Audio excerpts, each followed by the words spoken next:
Live from downtown Detroit, home of WDIV and Click on Detroit, Local 4 News at 11 starts now. A local mom's body is inside this morgue for 7 months. The family calls looking for her. The morgue says, we don't have her. They were wrong. And then they cremated her. The defenders on the case tonight. All right, Karen. A state rep granted a personal protection order against a fellow lawmaker. Tonight we have the texts that led to a judge granting that PPO. But we begin with breaking news in Flat Rock, where some residents evacuated by a gas leak coming from Ford's nearby assembly plant are now being cleared to return home. Wayne County Health Department says testing shows that Zone 2 is clear from any impact from the gas leak. The county says about 635 homes are in Zone 2, which runs from Gibraltar Road to the north, Sheik's Road to the west, East Huron River Drive to the south, and Tamarack Road to the east.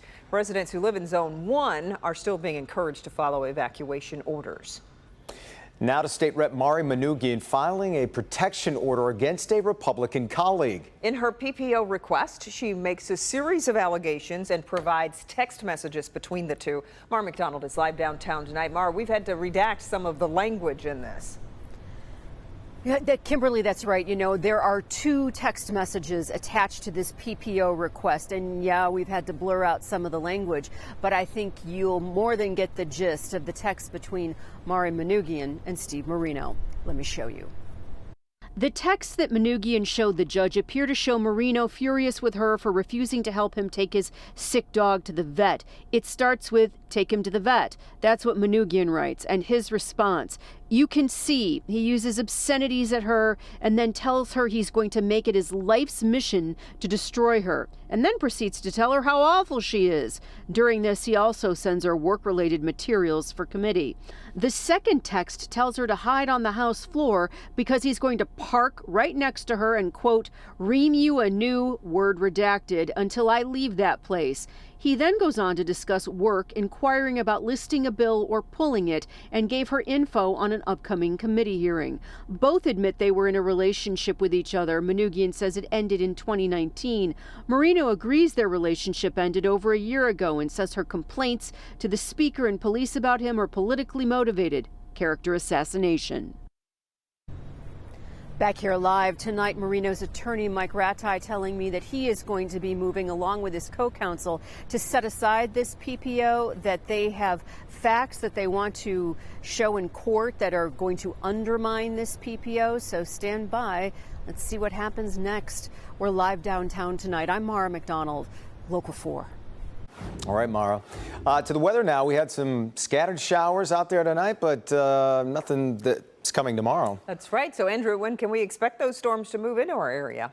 Well, as you both mentioned, nothing like what's on the way for tomorrow or even the middle of this week. Currently, we have cloudy skies out there, but it is pretty cloudy out there as well, with temperatures that still remain around 70 degrees or more. The showers we had earlier, they've either moved on or they've dissipated. But look at this line of heavy rain cutting through parts of Wisconsin, all the way up to the UP as well, and just now entering Illinois. It is slowly going to get closer to us as we go through tomorrow. But overnight tonight, it remains mostly cloudy. It remains warm, too. It's 72 degrees right now, temps around 70 or more, depending on where you are. 72 also for our friends over in Pontiac, 73 in Mount Clemens. So tomorrow morning, we may have a few showers that redevelop, but a better chance of heavier rain and storms tomorrow afternoon.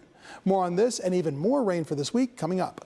Okay, Andrew, ahead of that heavy rain forecast for this week, the Great Lakes Water Authority is watching a potential power-related issue at a pump station on Detroit's east side. The authority says this could impact the number of pumps it can use there. It's advising residents in flood-prone areas to go ahead and clear basements of valuables.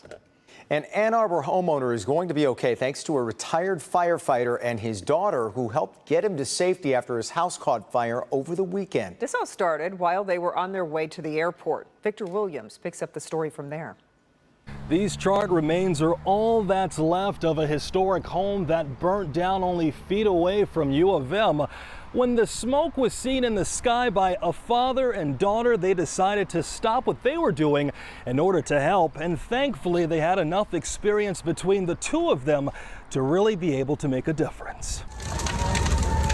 We were at a stoplight and we noticed there was a fire in a living room of a home. Former Farmington Hills firefighter Michael Harvey and his daughter Rachel were among a handful of Good Samaritans springing into action when they noticed this home built in the late 1800s going up in flames Saturday night. I don't think I could have lived with myself if we just drove by. The blaze so intense it took 7 different fire departments to help put out the inferno on South Main Street. But before that could happen, Michael and a few other bystanders worked to bring the elderly man out safely. He got in the house, he was unconscious, lying there, and we were able to pull him out. I don't think this would have been possible without them. They were the ones that initially broke down the door and got in the house. And if this wasn't already a case of being in the right place at the right time, Rachel was able to help the man before an ambulance could arrive. She just so happens to be a med student at Oakland University. He was definitely more responsive, was able to answer some questions. Was still a little bit confused about the event. Now, what led to the fire is still unclear, but we're told that there were a lot of belongings inside that may have led to the place going up in flames a lot more quicker than normal. Thankfully, the person that was inside is expected to be okay with only second-degree burns and is now in stable condition. In Ann Arbor, Victor Williams, Local 4. Okay, Victor. Moving now to the coronavirus. Pfizer says its vaccine is safe and effective for children ages 5 to 11. The drug maker says trial data shows a strong antibody response in kids. It plans to submit that to the FDA for emergency use authorization soon. Meantime, Michigan reports 7,185 new cases and 35 deaths over the past 3 days.